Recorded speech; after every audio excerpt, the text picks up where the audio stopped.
semua, selamat datang kembali. Kita semua tahu sahur kan? Momen di bulan Ramadan saat kita bangun di pagi buta buat makan sebelum fajar. Tapi, coba deh kita pikirin lagi. Pernah nggak sih kita bertanya, apa beneran worth it bangun pagi-pagi buta gitu? Apakah ini cuma soal isi bensin biar kuat puasa seharian? Atau jangan-jangan ada sesuatu yang lebih dari itu? Nah, yuk kita bedah bareng-bareng karena jawabannya bisa jadi bikin cara pandang kita soal sahur berubah total.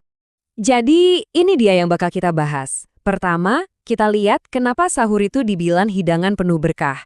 Terus, kita gali makna spiritualnya.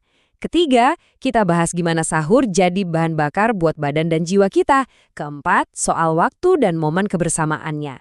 Dan terakhir, gimana caranya biar sahur kita jadi lebih berarti? Siap? Oke, kita mulai dari yang paling dasar dulu ya.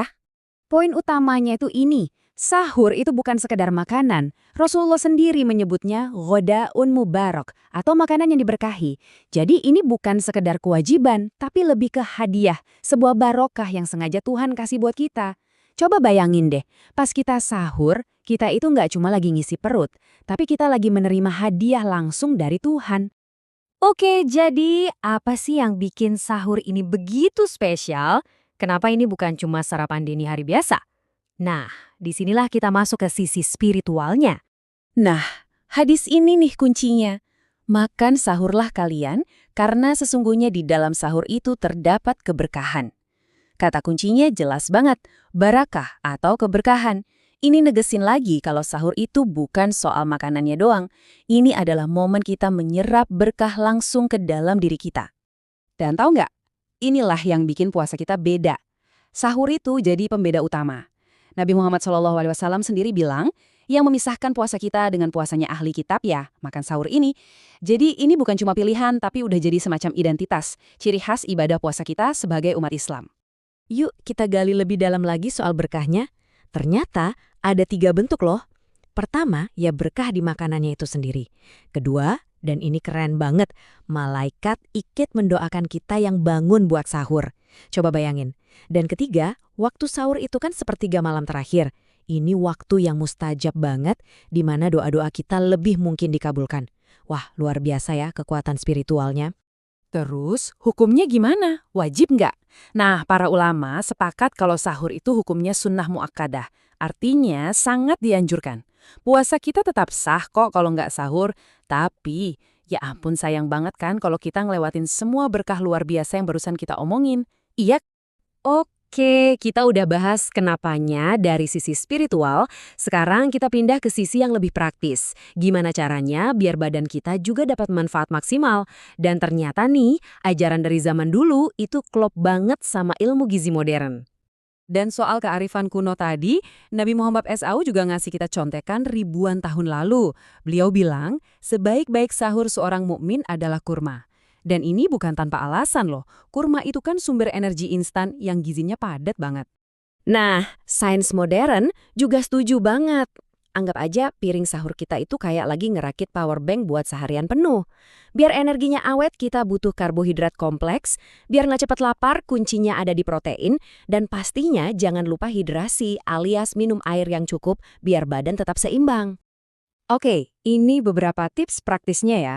Pertama, air putih itu wajib, minimal 2 gelas lah. Kedua, serat juga penting, dari sayur atau buah-buahan gitu. Ketiga, cara masaknya diperhatiin, coba dikukus atau dipanggang, kurangin yang digoreng. Dan terakhir, ini penting banget, hindari makanan yang terlalu manis atau asin. Ini musuh utama yang bikin kita gampang haus pas siangnya. Oke, kita udah ngomongin kenapa dan apa isi sahurnya. Sekarang kita masuk ke gimana cara melaksanakannya. Soalnya ada adab dan juga sisi sosial dari sahur yang sering banget kita lupain. Ada 3 adab penting nih yang perlu kita tahu. Pertama, sunnahnya itu mengakhirkan waktu sahur. Jadi makannya mepet-mepet waktu subuh. Kedua, jangan lupa niatnya. Ingetin diri sendiri kalau ini tuh ibadah, bukan cuma rutinitas. Dan ketiga, manfaatin momen hening sebelum subuh itu buat berdoa dan minta ampun. Nah, ini ada gambaran yang keren banget buat nentuin waktu idealnya. Ada riwayat yang bilang kalau jeda waktu antara Nabi selesai sahur sampai sholat subuh itu kira-kira setara dengan waktu yang dibutuhkan buat baca 50 ayat Al-Quran. Kebayangkan, dekat banget sama waktu fajar. Dan ada satu lagi kekuatan sahur yang kadang kita anggap sepele, kebersamaan. Percaya nggak? Penelitian modern itu membuktikan kalau makan bareng keluarga secara rutin bisa bikin ikatan makin kuat, bagus buat kesehatan mental, dan ngebentuk kebiasaan sehat buat anak-anak. Nah, sahur ini kan kesempatan emas buat ngelakuin itu semua. Dari semua yang udah kita bahas, apa nih intinya? Yuk kita tarik benang merahnya. Jadi intinya begini, sahur itu lebih dari sekadar urusan perut. Ini adalah sebuah ritual yang lengkap atau holistik. Buat badan kita, sahur itu bahan bakar. Buat jiwa kita, sahur itu nutrisi spiritual. Dan buat keluarga kita, sahur itu perekat. 3 hal penting dalam satu momen sederhana sebelum subuh. Jadi, saya mau ninggalin sapu pertanyaan buat Anda. Setelah tahu semua ini, gimana cara Anda akan memandang sahur besok pagi? Mungkin ini bukan lagi soal perjuangan melawan ngantuk ya, tapi jadi momen buat berburu berkah, energi, dan kehangatan bersama keluarga.